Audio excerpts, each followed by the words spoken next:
Bayangkan sebuah pohon dunia raksasa yang berdiri menjulang di tengah kehampaan kosmos Nordik. Bukan sekadar pohon biasa. Batangnya menembus lapisan langit. Akarnya menembus kegelapan purba. Ranting-rantingnya merentang menembus kabut bintang, menyentuh batas realitas yang tidak dapat dijangkau oleh mata manusia. Pohon suci itu bernama Yggdrasil. Ia bukan hanya tumbuhan kosmik, melainkan poros semesta. Sumbu tempat seluruh keberadaan berputar. Di sanalah 9 dunia bersemayam. Dunia para dewa. Dunia manusia. Dunia para raksasa. Dunia para elf. Dunia api. Dunia es. Dunia kematian. Semuanya terikat oleh satu kehidupan, Yggdrasil. Legenda-legenda Nordik kuno menyebutkan bahwa sebelum gunung terbentuk, sebelum laut mengenal ombak, sebelum waktu mengenal arah, akar Yggdrasil telah lebih dulu menembus kekosongan.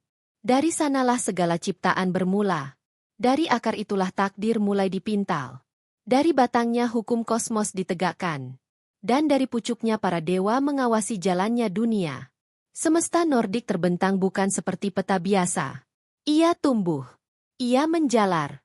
Ia hidup mengikuti struktur Yggdrasil, dari puncak tertinggi hingga akar terdalam. Di bawah naungan cabang-cabangnya, cahaya Asgard berpendar seperti emas cair di langit utara. Kehangatan Vanaheim mengalir seperti napas musim semi abadi. Sementara gemuruh petir Midgard menggema di lingkar dunia manusia.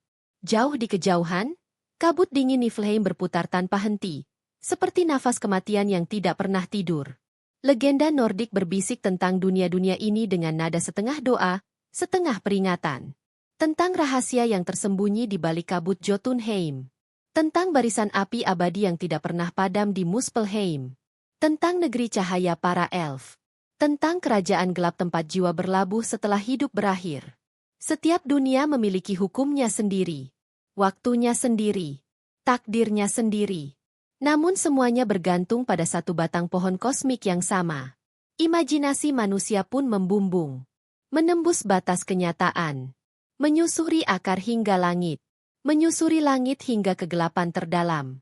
Kini, petualangan itu dimulai. Bukan dari istana emas. Bukan dari kota manusia. Melainkan dari akar paling purba Yggdrasil.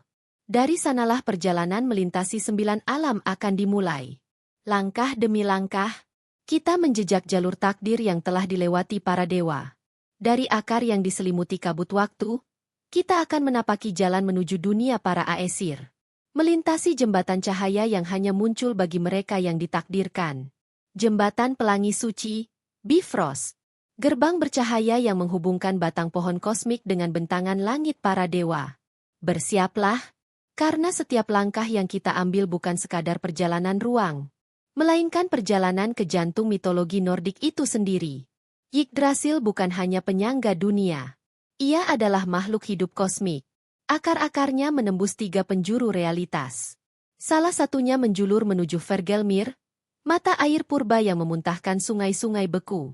Satu lagi mengarah ke sumur Mimir, sumber kebijaksanaan tertinggi, tempat Odin sendiri mengorbankan matanya demi setetes pengetahuan.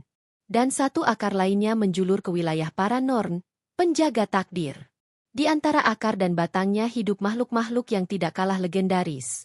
Nidhogg, naga purba yang tanpa henti menggerogoti akar pohon.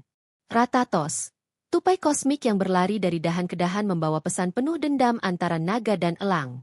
Di puncaknya, seekor elang raksasa, Fafnir, bertengger sambil menatap seluruh alam. Tak jauh dari sana, seekor rusa emas memakan dedaunan Yggdrasil dan meminum embun kehidupan yang jatuh dari daunnya. Embun yang memberi daya hidup pada sungai-sungai dunia. Di bawah batang raksasa itu, 3 sosok duduk diam. Mereka bukan dewi biasa. Mereka adalah penenun realitas. Urd masa lalu.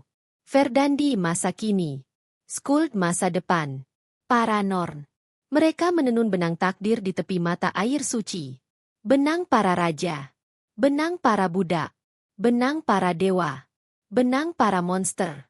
Tak ada makhluk, sekecil apapun, yang lolos dari rajutan tangan mereka. Bahkan Odin, bahkan Thor, bahkan Ragnarok itu sendiri, telah tercatat dalam anyaman takdir mereka. Para dewa sering berkumpul di bawah Yggdrasil. menggelar sidang kosmik, membicarakan hukum dunia, menyusun pertahanan menghadapi kehancuran, merundingkan masa depan yang bahkan mereka sendiri tak mampu sepenuhnya mengubah. Yggdrasil mendengar semuanya, menyimpan semuanya, dan tetap berdiri, tidak layu, tidak runtuh. Meski dunia di sekelilingnya lahir dan mati berkali-kali, daunnya tetap hijau, batangnya tetap tegak, seakan menyimpan memori dari awal penciptaan hingga akhir zaman. Di pucuk cabang Yggdrasil, terbentang sebuah cahaya yang tidak berasal dari matahari manapun. Cahaya itu memantul dalam spektrum warna yang tak dikenal oleh dunia manusia. Itulah Bifrost, jembatan pelangi suci. Lengkungan bercahaya yang menghubungkan batang pohon kosmik dengan kerajaan langit para dewa. Ia bukan sekadar jembatan, melainkan gerbang dimensi. Setiap langkah di atasnya terasa seperti menapaki denyut jantung semesta. Angin berdesir membawa gema doa para pejuang yang telah gugur. Cahaya aurora menari perlahan di langit utara, seperti tirai surgawi yang menutupi rahasia para dewa. Dari ujung Bifrost, muncullah sebuah dunia yang tidak mengenal usia. Sebuah kota langit. Asgard. Asgard berdiri megah di langit utara. Bukan melayang rapuh, melainkan kokoh seperti benteng abadi yang ditanam langsung ke struktur kosmos. Tembok-temboknya menjulang tinggi, terbuat dari batu surgawi yang berkilau keemasan. Menara-menara berdiri seperti tombak cahaya yang menembus langit malam. Di sekelilingnya, bintang-bintang berputar pelan seakan mengelilingi singgasana ilahi. Aurora borealis menari di atas atap istana, memantulkan warna hijau dan biru di kubah-kubah emas. Inilah rumah para Aesir, keluarga dewa tertinggi dalam mitologi Nordik. Di dalam Asgard, para dewa berjalan seperti bayangan kekuatan purba. Odin, sang bapa segala, bermata satu, berjubah gelap, bertongkat Gungnir, memandang masa depan dengan mata yang telah menukar penglihatan demi kebijaksanaan. Thor, putra petir, berambut merah, membawa palung Mjolnir. Langkahnya menggetarkan langit setiap kali ia berjalan. Loki, sang pengubah rupa, bermata licik, lidahnya lebih tajam dari pedang manapun, menenun kekacauan di balik senyum. Balder, sang bercahaya, wajahnya memantulkan ketenangan, lambang harapan yang kelak akan hancur oleh takdir. Mereka tidak hanya penguasa. Mereka adalah penjaga keseimbangan semesta. Setiap keputusan mereka mengguncang dunia. Setiap pertikaian mereka mengubah jalannya sejarah kosmik. Namun Asgard tidak selalu damai. Legenda kuno menceritakan bahwa sebelum tembok-tembok ini berdiri utuh, para Aesir pernah terlibat dalam perang besar melawan keluarga dewa lain. Vanir, perang para dewa. Langit terbelah oleh petir. Laut mendidih oleh sihir. Bumi bergetar oleh mantra kuno. Tak ada pemenang sejati. Hanya kehancuran yang mengintai. Hingga akhirnya, kedua keluarga dewa menyadari bahwa perang hanya akan mempercepat datangnya akhir dunia. Maka perjanjian damai dibuat. Sebagai jaminan, beberapa dewa Vanir pindah ke Asgard. Di antaranya, Njord, dewa laut, serta anak-anaknya, Freyr dan Freya. Sejak saat itu, darah Vanir mengalir berdampingan dengan darah Aesir di Istana Langit. Asgard menjadi simbol bukan hanya kekuasaan, tetapi kompromi kosmik. Di jantung kota para dewa, berdiri sebuah aula raksasa. Atapnya terbuat dari perisai. Tiangnya dari tombak. Cahayanya dari obor yang tak pernah padam. Namanya Valhalla, aula para pahlawan yang gugur di medan perang. Setiap hari, para Valkyrie, perempuan bersayap bersenjata tombak, terbang menembus kabut peperangan di Midgard. Mereka memilih jiwa-jiwa paling berani. Para pejuang yang mati dengan senjata di tangan. Para raja tanpa mahkota. Para prajurit tanpa nama. Jiwa mereka diangkat melewati awan, melintasi Bifrost, menuju Valhalla. Di dalam aula itu, tidak ada tangisan. Tidak ada ratapan. Yang ada hanyalah tawa keras. Dentuman cawan logam, nyanyian perang, dan bau daging panggang yang tidak pernah habis. Para pahlawan duduk berderet, mengenakan luka-luka mereka seperti lencana kehormatan. Setiap pagi mereka bertarung. Setiap sore mereka mati. Setiap malam mereka hidup kembali untuk berpesta. Latihan tanpa akhir. Persiapan menghadapi hari terakhir, Ragnarok. Saat para dewa dan raksasa akan saling membantai. Saat dunia terbakar. Saat Yggdrasil sendiri bergetar oleh kehancuran. Di langit Asgard, Valkyrie kembali berbaris. Sayap mereka memantulkan cahaya fajar. Mereka membawa jiwa-jiwa baru. Menambah barisan pasukan akhir zaman. Namun, di balik kemegahan ini, tersembunyi kenyataan pahit. Asgard bukan tempat keabadian. Ia juga akan runtuh. Ia juga akan terbakar. Ia juga akan tenggelam bersama dunia lainnya saat takdir mencapai ujungnya. Dan Yggdrasil tetap berdiri. Menyaksikan para dewa berpesta. Menyaksikan para pahlawan tertawa. Menyaksikan waktu merangkak menuju kehancuran. Namun perjalanan kita belum selesai. Asgard hanyalah satu cabang dari 9. Kini, kita meninggalkan aula para dewa. Menuruni cabang Yggdrasil. Menuju negeri yang lebih tenang, lebih subur, lebih damai. Dunia para Vanir. Vanaheim. Kita meninggalkan gemerlap emas Asgard. Suara perjamuan para pahlawan perlahan memudar. Dentang senjata dan tawa para kesatria tenggelam dalam jarak. Cabang Yggdrasil membawa kita menuruni langit. Menuju sebuah dunia yang tidak diselimuti perang, melainkan kehidupan. Sebuah negeri yang bernapas dengan irama tanah. Vanaheim. Vanaheim adalah kerajaan para Vanir. Para dewa kesuburan. Dewa hujan dan tanah. Dewa laut yang tenang. Dewa cinta. Dewa sihir alam. Jika Aesir melambangkan kekuasaan dan peperangan, maka Vanir melambangkan pertumbuhan dan keseimbangan. Disinilah Njord, dewa lautan dan angin pantai, berasal. Disinilah anak-anaknya dibesarkan. Freyr, dewa kesuburan dan panen. Freya, dewi cinta, keindahan, dan sihir seir.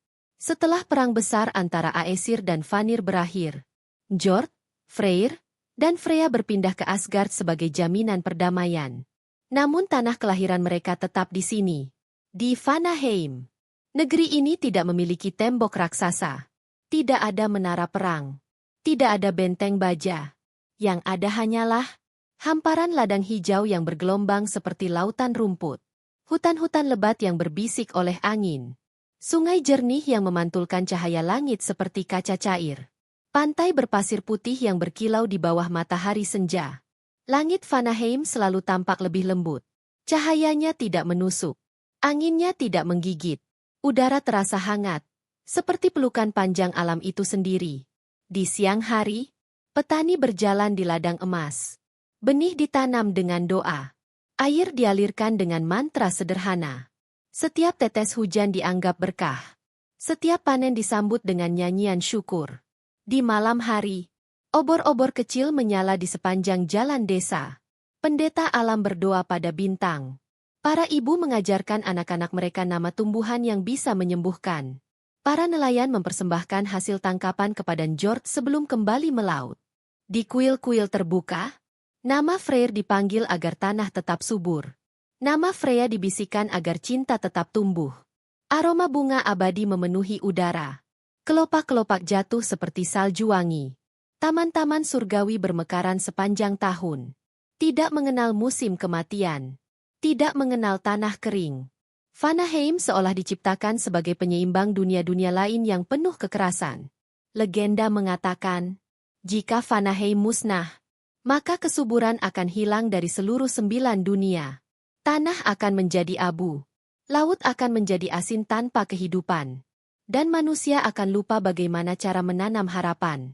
Karena itu, perjanjian damai antara Aesir dan Vanir bukan sekadar politik ilahi, melainkan kebutuhan kosmik. Tanpa Vanaheim, Yggdrasil sendiri akan mulai mengering. Seluruh negeri ini terasa seperti taman surgawi yang tidak pernah menua. Tidak pernah benar-benar gelap. Tidak pernah sepenuhnya dingin. Tidak pernah benar-benar sepi. Namun, meskipun damai, Vanaheim tetap terikat pada nasib dunia. Tetap terhubung pada cabang yang sama. Tetap menuju akhir yang sama saat Ragnarok tiba. Dan kini, dari padang hijau Vanaheim, pandangan kita diarahkan ke bawah, ke dunia yang lebih kecil, lebih rapuh, lebih fana. Namun paling akrab bagi kita semua. Cabang Yggdrasil kembali membawa kita menurun. Melewati cahaya pelangi Bifrost. Menembus kabut tipis. Menuju dunia manusia. Midgard. Dari padang hijau Vanaheim yang damai, kita menuruni cabang Yggdrasil semakin jauh ke bawah. Cahaya keemasan perlahan memudar. Udara menjadi lebih berat, lebih hangat, lebih penuh aroma tanah dan laut. Di hadapan kita, terbentang dunia berbentuk lingkaran besar. Dunia yang tidak bercahaya seperti Asgard, tidak setenang Vanaheim, namun berdenyut oleh kehidupan yang rapuh dan penuh perjuangan. Inilah Midgard. Midgard adalah dunia manusia, lingkaran tengah dari 9 alam. Nama Midgard sendiri berarti pagar tengah. Sebuah dunia yang berada di antara kekuatan para dewa di atas dan kekacauan para raksasa di kejauhan. Menurut kisah kuno Nordik, manusia pertama tidak dilahirkan dari rahim. Mereka diciptakan. Suatu hari, para dewa berjalan di pesisir kosmik. Mereka menemukan 2 batang pohon terdampar di pantai dunia. Batang yang kosong, tanpa jiwa, tanpa nama. Odin memberi mereka napas kehidupan. Vili memberi mereka kesadaran. Ve memberi mereka bentuk dan suara. Maka lahirlah Ask dan Embla, manusia pertama. Dari merekalah seluruh umat manusia berasal. Midgard dibentangkan sebagai daratan luas. Gunung menjulang. Laut membentang tanpa ujung. Hutan tumbuh lebat. Padang rumput bergoyang mengikuti angin. Langit biru menaungi dunia ini di siang hari. Dan di malam hari, bintang bertaburan seperti serpihan cahaya dari cabang Yggdrasil.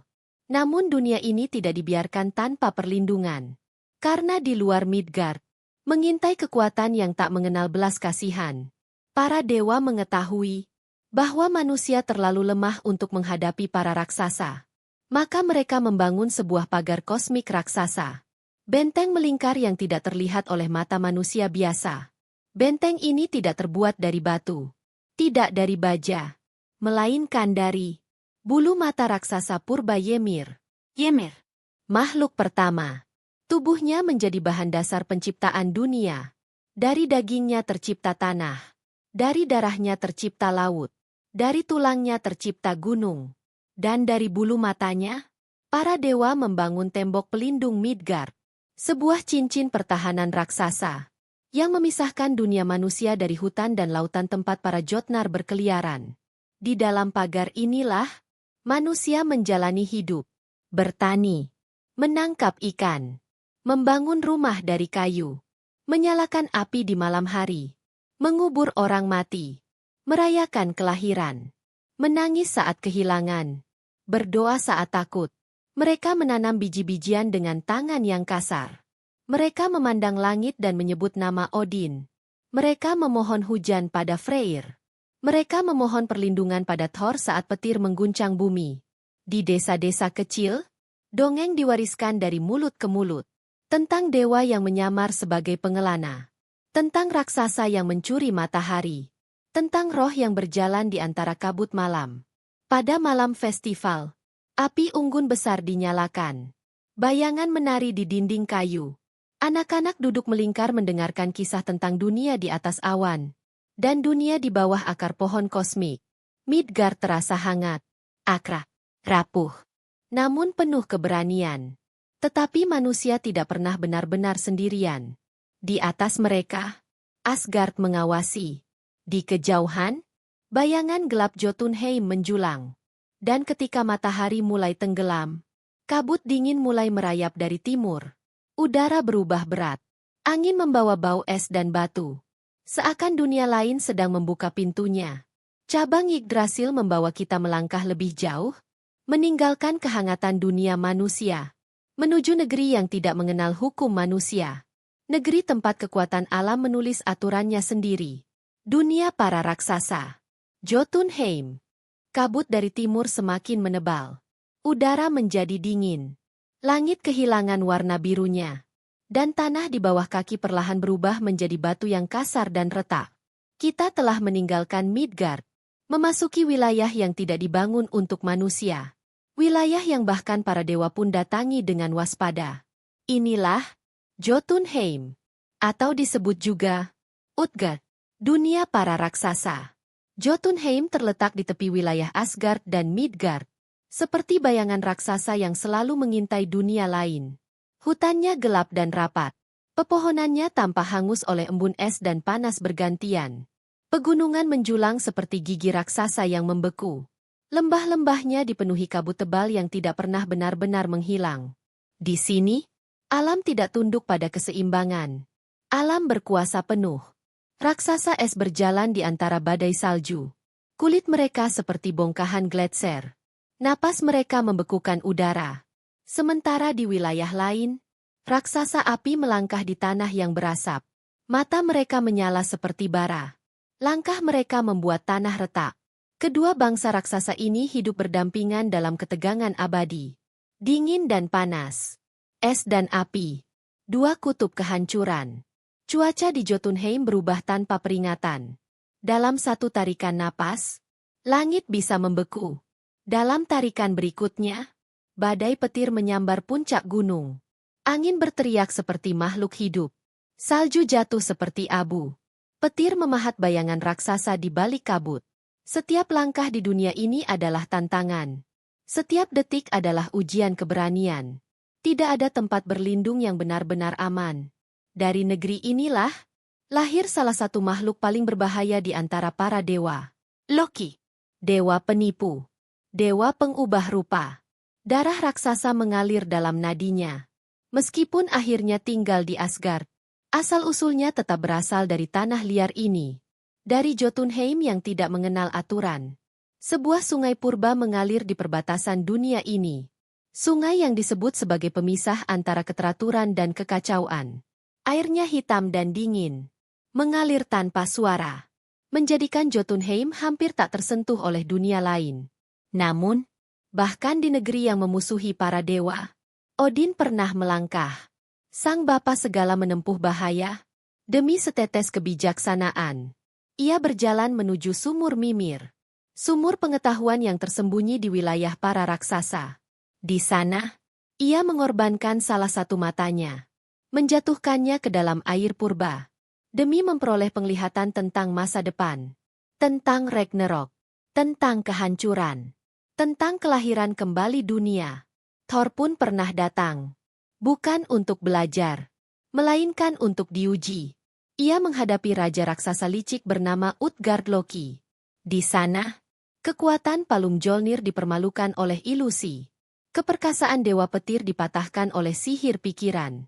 Dan Thor belajar bahwa di Jotunheim, kekuatan fisik saja tidak cukup. Jika di dunia lain, para dewa adalah penguasa, maka di Jotunheim, alam dan para raksasa menulis hukum mereka sendiri. Tidak ada keadilan, tidak ada belas kasihan, hanya kekuatan dan kelangsungan hidup. Namun perjalanan harus berlanjut. Badai perlahan mereda. Salju mulai menipis. Kabut tersibak. Cahaya hangat kembali menyelinap di antara bebatuan. Kita meninggalkan dunia para raksasa. Menuju alam yang berlawanan sepenuhnya. Bukan gelap. Bukan kasar. Melainkan bercahaya. Lembut. Dan seolah terbuat dari cahaya itu sendiri. Alam para elf cahaya. Alfheim. Badai Jotunheim perlahan tertinggal di belakang. Kabut dingin memudar. Batu-batu hitam berubah menjadi tanah yang lembut.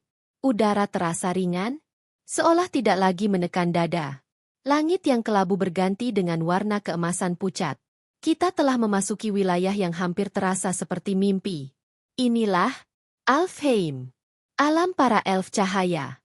Alfheim terletak tinggi di cabang Yggdrasil, dekat dengan Asgard, dekat dengan cahaya bintang. Dunia ini seolah tidak pernah benar-benar gelap. Langitnya berkilau lembut. Awan tipis seperti kain sutra mengapung perlahan. Dan tanahnya memantulkan cahaya seperti permukaan danau yang tenang. Setelah perang antara Aesir dan Vanir berakhir, para dewa menghadiahkan Alfheim kepada Freyr. Sebagai wilayah kekuasaannya. Sebagai simbol perdamaian. Sebagai jembatan antara kekuatan perang dan kesuburan alam. Hutan-hutan Alfheim tidak seperti hutan dunia manusia. Pohon-pohonnya berpendar dari dalam. Daunnya memancarkan cahaya lembut kehijauan. Batangnya memantulkan sinar matahari seperti kristal. Di antara akar-akar pohon, bunga-bunga abadi bermekaran tanpa layu. Kelopaknya transparan, berwarna emas pucat dan perak. Aroma manisnya mengisi udara tanpa pernah menjadi berat. Para elf cahaya, disebut Lejo Salvar, berjalan tanpa suara. Tubuh mereka ramping. Kulit mereka seperti pantulan cahaya bintang. Mata mereka berkilau seperti embun pagi. Dan suara mereka lembut, mengalun seperti seruling di kejauhan. Ketika mereka berbicara, udara seolah ikut bergetar. Seperti daun yang berbisik. Di malam hari, Alfheim tidak menjadi gelap. Cahaya justru semakin kuat. Bintang turun lebih dekat. Kabut tipis bercahaya naik dari tanah. Dan seluruh negeri berubah menjadi lautan kilau perak dan emas. Perayaan para elf bukanlah pesta gaduh, melainkan tarian perlahan di bawah langit. Nyanyian tanpa kata. Gerakan seperti angin. Seakan seluruh dunia ini adalah puisi yang hidup. Setiap sudut Alfheim memantulkan harmoni. Tidak ada bangunan kasar. Tidak ada tembok perang. Istana mereka tumbuh dari cahaya dan kayu bercahaya. Menjulang seperti bunga raksasa yang membuka kelopaknya ke langit. Surya senja mencium kabut lembut, membuat seluruh negeri tampak seperti lukisan yang tidak pernah selesai dilukis. Waktu di sini terasa berbeda. Lebih lambat, lebih halus, lebih ringan. Namun, seperti semua dunia lainnya, Alfheim bukanlah tujuan akhir. Cahaya perlahan meredup. Langkah kita dibawa menuruni tangga bercahaya, menuju realitas yang jauh berbeda. Lebih gelap, lebih sempit, lebih berat oleh batu dan api. Kita meninggalkan cahaya, menuju dunia yang tersembunyi di bawah akar bumi. Dunia para kurcaci. Svartalfheim. Cahaya Alfheim perlahan menghilang di belakang kita. Langit keemasan tertutup oleh batu. Udara menjadi berat. Berbau logam dan asap. Langkah kita kini menuruni cabang Yggdrasil, menembus lapisan tanah, masuk ke dunia yang tidak pernah disentuh matahari. Inilah Svartalfheim. Disebut juga Nidavellir. Alam para kurcaci. Dunia ini tersembunyi jauh di bawah permukaan bumi. Lorong-lorong batu melingkar seperti urat raksasa. Dindingnya hitam, basah oleh embun tanah purba. Di kejauhan, cahaya merah oranye berpendar. Bukan dari matahari, melainkan dari tungku-tungku api yang tak pernah padam. Sungai lava mengalir pelan di celah-celah batu. Seperti darah panas yang memberi kehidupan pada dunia gelap ini. Para kurcaci tinggal di sini. Makhluk pendek, bertubuh kekar. Tangan mereka besar dan penuh bekas luka. Mata mereka tajam seperti baja. Kulit mereka gelap oleh jelaga. Namun di balik rupa kasar itu, tersimpan kecerdasan yang melampaui manusia. Mereka adalah pandai besi kosmik, pengrajin keajaiban. Svartalfheim dipenuhi suara palu. Dentang logam menghantam logam. Api mendesis. Batu retak. Dan dari kegelapan itu, lahirlah benda-benda yang menentukan nasib para dewa. Disinilah Mjolnir ditempa. Palu milik Thor. Senjata yang dapat meremukkan gunung. Kembali ke tangan pemiliknya setelah dilempar. Dan bergetar dengan suara petir. Di sini pula, Gungnir diciptakan. Tombak Odin. Tombak yang tidak pernah meleset. Senjata yang selalu menemukan sasarannya. Seolah memiliki kehendak sendiri. Cincin emas yang berlipat ganda. Kapal yang dapat dilipat seperti kain. Rantai yang mengikat serigala raksasa Fenrir. Perhiasan yang memikat dewa dan manusia. Semuanya lahir dari tangan-tangan kurcaci. Dari api. Dari baja. Dari kegelapan. Mereka bekerja tanpa henti. Siang dan malam tidak berarti di sini. Waktu diukur dari panas tungku. Dari berapa kali palu jatuh. Dari berapa senjata selesai ditempa. Lagu mereka bukan nyanyian, melainkan irama palu, dentuman baja, dan gemuruh api. Meskipun dunia ini gelap, tanpa langit, tanpa bintang, Hasil karya mereka memengaruhi seluruh 9 dunia. Para dewa menang karena senjata mereka. Para raksasa kalah karena logam mereka. Takdir dunia seringkali diputuskan di lorong sempit penuh asap ini. Namun perjalanan kita belum selesai. Kita kembali naik ke permukaan. Meninggalkan bau besi dan api. Udara berubah semakin panas. Langit memerah. Tanah bergetar. Kita mendekati sumber unsur purba. Asal mula api. Dunia yang tidak pernah dingin. Muspelheim. Udara berubah menjadi panas yang menyengat. Napas terasa berat. Langit tidak lagi biru, melainkan merah gelap, seperti besi membara. Tanah di bawah kaki berdenyut. Retakannya menyala. Cahaya datang bukan dari matahari, melainkan dari lautan api yang tak pernah padam. Kita telah tiba di salah satu dunia tertua yang pernah ada. Muspelheim. Inilah alam purba unsur api. Tempat pertama di mana panas lahir. Tempat percikan awal kosmos muncul sebelum dunia mengenal bentuk. Sungai magma mengalir seperti ular raksasa bercahaya. Gunung berapi mengaum seperti makhluk hidup. Awan hitam berputar membawa hujan bara. Langit dan bumi di sini menyatu dalam satu warna. Merah, oranye, kuning membara. Di puncak wilayah ini, berdiri sosok yang lebih tua dari banyak dunia. Raksasa api. Surd. Tubuhnya seperti gunung yang terbakar. Matanya adalah matahari kecil. Dan di tangannya, tergenggam pedang api raksasa, yang sinarnya dapat membelah langit. Legenda Nordik berkata, ketika Ragnarok tiba, Surtur akan melangkah keluar dari Muspelheim, menyeberangi dunia-dunia, membakar Asgard, membakar Midgard, membakar Yggdrasil hingga akarnya bergetar. Api pedangnya akan menelan kota para dewa, dan langit akan runtuh dalam hujan bara. Namun sebelum hari itu datang, Muspelheim tetap berdiri. Sebagai pemandangan kehancuran yang indah, lautan lava berkilau seperti cermin merah.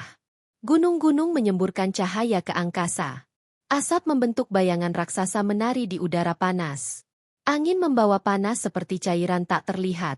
Setiap hembusan terasa seperti lidah api yang menyentuh kulit. Di sini, keindahan dan kehancuran menyatu. Langit seolah terbakar. Tanah seolah hidup. Batu mencair. Waktu terasa seperti berhenti di tengah ledakan abadi. Namun kita tidak bisa tinggal lama. Dunia ini akan menghanguskan segala yang bernyawa. Kita melangkah menjauh, meninggalkan tarian api. Menembus batas realitas, menuju kebalikan sempurna dari Muspelheim. Ke dunia yang dingin. Sunyi, beku. Dunia kabut dan es purba. Niflheim. Panas Muspelheim perlahan menghilang. Udara yang membakar berubah menjadi dingin yang menusuk. Langit merah memudar menjadi kelabu pucat. Cahaya meredup. Suara api digantikan oleh kesunyian yang berat. Kita melangkah ke dunia yang berlawanan sepenuhnya. Dunia yang tidak mengenal hangat. Tidak mengenal matahari. Tidak mengenal musim. Inilah Niflheim. Negeri kabut purba.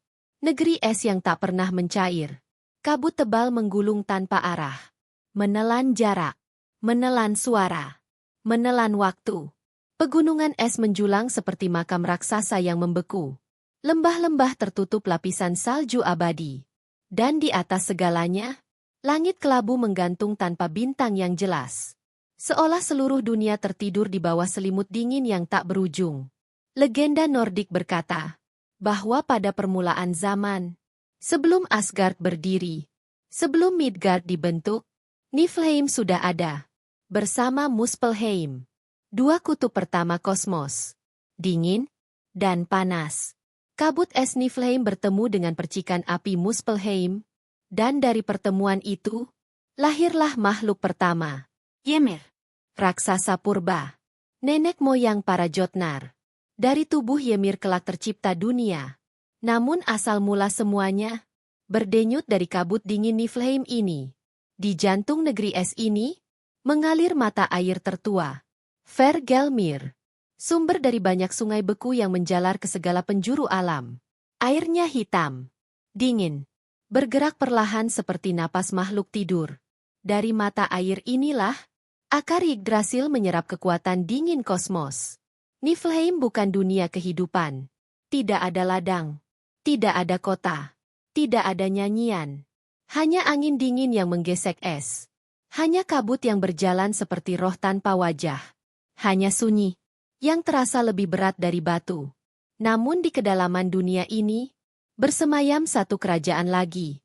Kerajaan yang menunggu jiwa-jiwa manusia. Kerajaan yang tidak bersinar seperti Valhalla. Kerajaan yang tidak dipenuhi nyanyian perang, melainkan keheningan. Kerajaan itu adalah Helheim.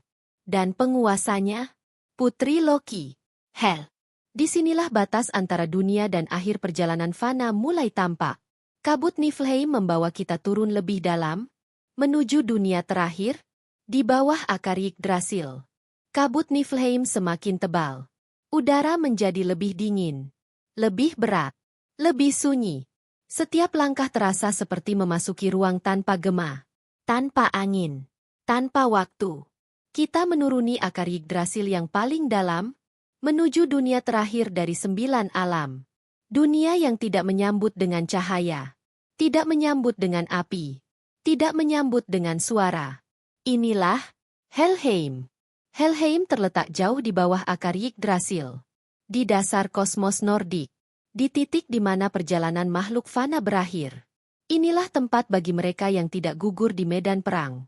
Mereka yang meninggal karena usia, karena sakit, karena kelelahan hidup. Bukan pahlawan Valhalla, bukan pejuang para dewa, melainkan jiwa-jiwa biasa. Penguasa dunia ini adalah Hel, Putri Loki. Sosok yang tidak sepenuhnya gelap dan tidak sepenuhnya terang. Ia digambarkan duduk di singgasana batu dingin. Setengah tubuhnya tampak cantik seperti dewi. Setengah lainnya tampak pucat seperti mayat. Wajahnya tanpa amarah, tanpa senyum, tanpa kebencian. Ia bukan penguasa penyiksaan. Ia bukan dewi kejahatan. Ia adalah penjaga keheningan.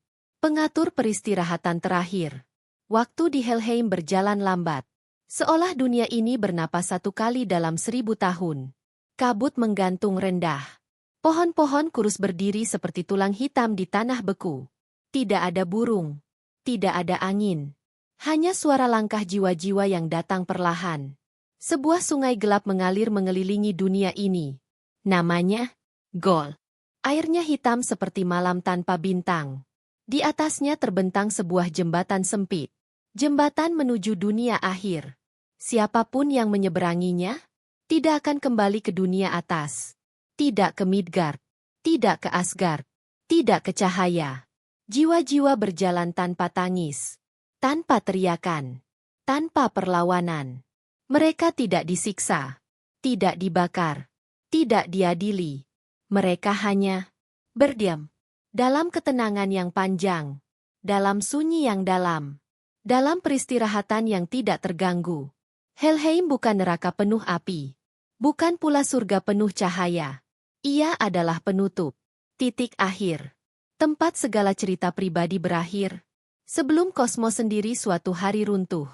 Dan disinilah, perjalanan kita melintasi 9 dunia berakhir. Dari akar Yggdrasil, hingga ke dasar Helheim. Dari cahaya Asgard, hingga ke kabut Niflheim. Dari kehidupan manusia di Midgard, hingga ke keheningan jiwa. Namun mitologi Nordik tidak berhenti di sini. Karena kisah 9 dunia juga memuat ramalan. Tentang api surter yang akan membakar langit. Tentang serigala yang akan menelan matahari. Tentang laut yang akan menelan daratan. Tentang para dewa yang akan gugur. Tentang Yggdrasil yang akan bergetar. Tentang Ragnarok. Akhir segala hal. Tetapi, di balik kehancuran itu, tersimpan janji. Bahwa dari abu dunia, akan tumbuh tanah baru. Bahwa dari kematian kosmos, akan lahir kehidupan baru. Bahwa setelah malam terakhir, fajar akan kembali terbit. 9 dunia akan runtuh. Namun kisah mereka akan terus hidup. Dalam legenda, dalam nyanyian, dalam ingatan manusia. Dan kini, kita telah menelusuri seluruh cabang Yggdrasil. Dari surga para dewa, hingga alam keheningan. Dari cahaya, menuju gelap. Dari awal penciptaan, menuju janji kelahiran kembali.